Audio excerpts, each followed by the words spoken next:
अस्सलाम वालेकुम।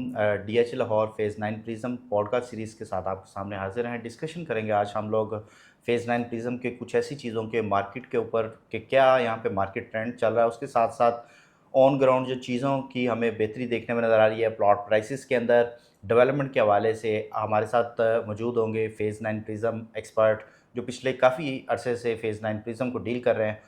हम लोग उनसे डिस्कशन करेंगे 9 प्रिज़्म के हवाले से। चलते हैं अपनी वीडियो की तरफ। अस्सलाम वालेकुम मुनीब भाई, क्या हाल चाल है? वालेकुम अस्सलाम। मैं ठीक हूँ, आप बताएँ? मुनीब भाई, फ़ेज़ 9 प्रिज़्म की मार्केट के अंदर पिछले हमने 2 से 3 माह के अंदर देखा कि काफ़ी ज़्यादा पॉज़िटिविटी यहाँ पे हमें नज़र आई।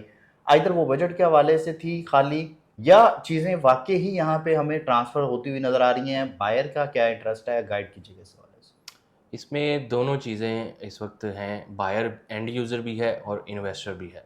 उसकी वजह ये है, एक तो सबसे अंडररेटेड फ़ेज़ है, ऑन ग्राउंड मैच्योर हो चुका है। सेकेंडली, गवर्नमेंट ने टैक्सेस में थोड़ी छूट दी है, तो काफ़ी लोग जो सरमाया अपना रख के बैठे थे, वो लोकल्स भी हैं, वो ओवरसीज़ भी हैं, तो वो इसमें इन्वेस्ट करना शुरू कर रहे हैं। एक तो एफबीआर वैल्यूज़ को कम किया गया है। सेकेंडली, सेलर और बायर का जो एफबीआर टैक्स था, उसकी परसेंटेज को कम किया गया है। थर्डली, 7E जो सबसे बड़ा एक इशू था इन्वेस्टर्स के लिए, जो बल्क में बाइंग करते हैं, उसको फुली अबॉलिश्ड कर दिया गया। प्रिज़्म के अंदर वाक़ई ही ट्रांसफ़र्स डीएचए के अंदर हमें देखने में नज़र आ रही हैं, या सिर्फ़ ये एक अल्टीमेटली हमें हाइप ही सिर्फ़ दिखती हुई नज़र आ रही है? नहीं जी, ये जो लोग आजकल कह रहे हैं कि ये सिर्फ़ एक हवाई र्यूमर्स हैं कि प्रिज़्म और भेड़ चाल है, ये नहीं है। इसमें ट्रांसफ़र्स भी हो रही हैं, सिर्फ़ ये बातों में नहीं, ये विद स्टैट्स आप देखें। अगर पहले डीएचए में ऐसा नहीं था, लेकिन अब एक एनडीसी क्लीयरेंस और एनडीसी जो रेडी होता है, उसके वाउचर्स जमा होते हैं, उसकी डेली बेसिस पे एक लिस्ट लगती है कि कितने प्लॉट किस फ़ेज़ के बाकायदा नंबर्स के साथ रेडी हैं ट्रांसफ़र के लिए, और वो ट्रांसफ़र हो रहे हैं। अगर हम पिछले 1 से 2 माह का डाटा चेक करें, तो सबसे ज़्यादा जो ट्रांसफ़र्स हुई हैं डीएचए 9 प्रिज़्म और फ़ेज़ 10 में हुई हैं।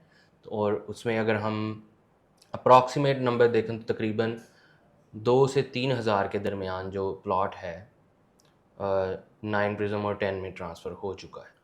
नहीं भाई, इसमें पोज़ीशन का कितना ज़्यादा रोल है कि फ़ेज़ 9 प्रिज़्म में मार्केट के ऊपर कितना ज़्यादा उसने इम्पैक्ट क्रिएट किया है? उसके हवाले से भी आप क्या कहेंगे? असल में इस वक्त सबसे ज़्यादा, एक तो अंडररेटेड होने की वजह से और पोजेसन होने की वजह से, ऑन ग्राउंड होने की वजह से, डीएचए 9 प्रिज़्म एक तो लोकेशन में सबसे बेस्ट है। कनेक्टिविटी मैटर करती है, एड्रेस मैटर करता है किसी भी इन्वेस्टमेंट के लिए।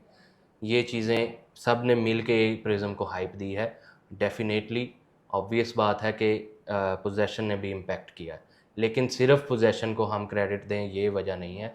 इसमें और चीज़ें, ये सब ने एक साथ मिलके टैक्सेस रिडक्शन और सेरेमनी का ख़त्म होना, फिर जो इसकी वैल्यूएशन है एफबीआर की, उसकी डिक्रीमेंट, ये सब चीज़ों ने मिलके एक इसको हाइप दी, और वो सभी चीज़ें पॉजिटिव नज़र आईं। कोई इसमें नेगेटिव पॉइंट नहीं रहा।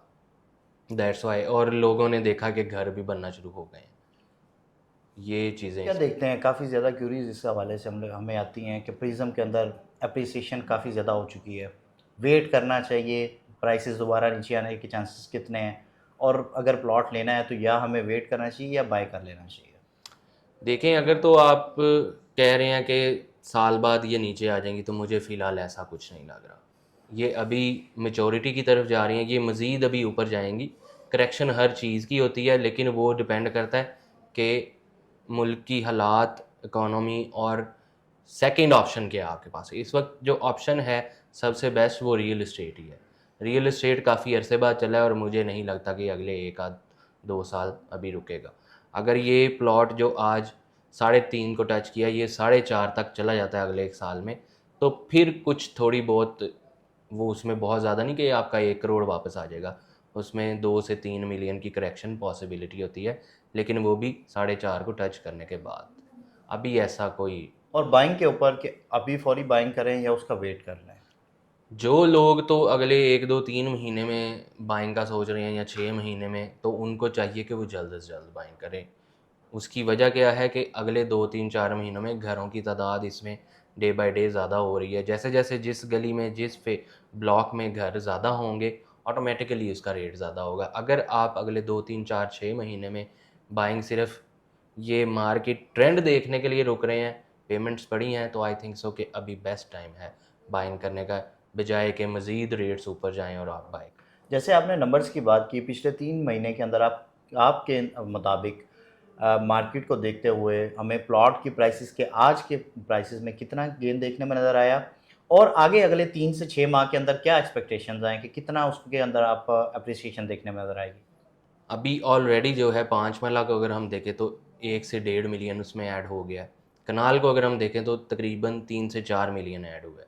और अभी मैं समझता हूँ कि ये कुछ जो प्राइसेस हैं जो नीचे गई थी, उसको पूरा करके अपना गैप जो उन्होंने माइनस किया था 2021 में पीक टच करके, तकरीबन उसको पहुँची हैं, उससे 1 से 2 मिलियन ऐड हुआ है। अभी इसमें मज़ीद 4-5 मिलियन एक कनाल में मज़ीद मैं समझता हूँ कि अभी इसमें ऐड होना चाहिए, या इसकी वर्थ है इस वक्त भी। आपके मुताबिक कौन से ऐसे ब्लॉग्स हैं पार्टिकुलरली कनाल के हवाले से कि जहाँ पे हमें आज अगर कोई भी प्लॉट मिल रहा है उसको बाय कर लेना चाहिए? देखिए जी, इस वक्त तकरीबन सारे ब्लॉक्स ही डीएचए बड़ी तेज़ी से क्लियर कर रहा है, और ऑलमोस्ट 16 में से इन्होंने 12 सेक्टर्स को पोजेसन दे चुके हैं रेजिडेंशियल में, और सिर्फ 4 सेक्टर्स पीछे रह गए हैं। तो जो अच्छे सेक्टर्स हैं रिंग रोड साइड, अगर आपको एफ जी एच अगर पसंद है, लेकिन वो आपकी प्राइस आपके बजट से आउट जा रहा है, तो रिंग रोड साइड पे आपको और भी ब्लॉक्स मिल जाते हैं, जो कि अभी लोगों ने उस पर इतना ध्यान नहीं दिया। मैं शुरू से कहता आया हूँ, सेक्टर के एक प्रॉपर कम्युनिटी है, 1 कनाल 5 मरला 10 मरला, उसमें आप 1 कनाल के प्लॉट को देखें। सेक्टर एम एक प्रॉपर कम्युनिटी है 1 कनाल की, साथ आपको 2 कमर्शियल्स मिलते हैं, रिंग रोड से डायरेक्ट एक्सेस है, कहीं आपने टर्न नहीं लेना, डायरेक्ट एक रोड आपको रिंग रोड पे आशियाना इंटरचेंज पे लेके जाती है। 3.2 किलोमीटर जो इसका डिस्टेंस बनता है। एक साइड पे आपको ज़ोन 2 मिलता है, एक साइड पे Oval complex. I think so बहुत अच्छी अपॉर्चुनिटी है अगर एम सेक्टर में भी देखा जाए। थर्ड, सेक्टर पी और सेक्टर बी बहुत अंडररेटेड है, लेकिन उसको अभी उसमें कुछ चीज़ें अभी मैच्योर होना बाकी हैं, कुछ उसकी कनेक्टिविटीज़ का भी इशू है। अगर आप फ़ेज़ 6 से आ रहे हैं 9 टाउन वाला रास्ता यूज़ करते हुए, फिर तो वो ठीक है, लेकिन इन फ्यूचर अगर वो फ़ेज़ 5 के साथ कनेक्ट हो जाता है, वो top of the line block बन जाए।